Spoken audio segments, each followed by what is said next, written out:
responder hoje algumas dúvidas sobre bruxismo. É um assunto que eu recebo muitas perguntas. Como saber se eu tenho bruxismo? Tem algum sinal? Sim, existem sinais, como dores de cabeça, dores musculares, cansaço muscular, principalmente ao acordar, quebras recorrentes de restaurações, desgastes de dente, quebras de parafuso de implante.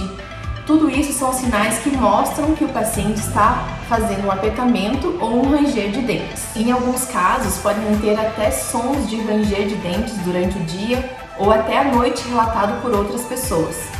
Também existem alguns sons que podem acontecer de estalos na mandíbula ao abrir a boca. Quais são as causas desse bruxismo?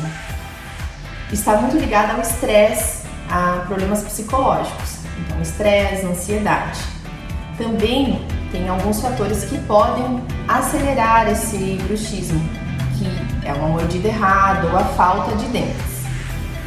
Quais os tratamentos para o bruxismo? O uso de aparelho para melhorar a mordida, a reposição desses dentes faltantes, placas de bruxismo ou até tratamentos psicológicos com medicamento, terapia ou até tratamentos alternativos como botox e acupuntura. Sobre as placas de bruxismo, quais são os benefícios para quem usa essa placa? A diminuição do cansaço, das dores musculares, dos desgastes dos dentes, da sensibilidade nos dentes e até uma melhora na mastigação e até no sono do paciente.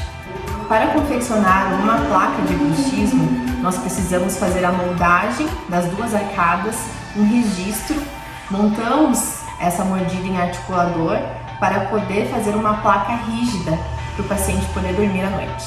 Se você tem bruxismo ou tem dúvidas se tem o bruxismo, o ideal é que marque uma avaliação no dentista.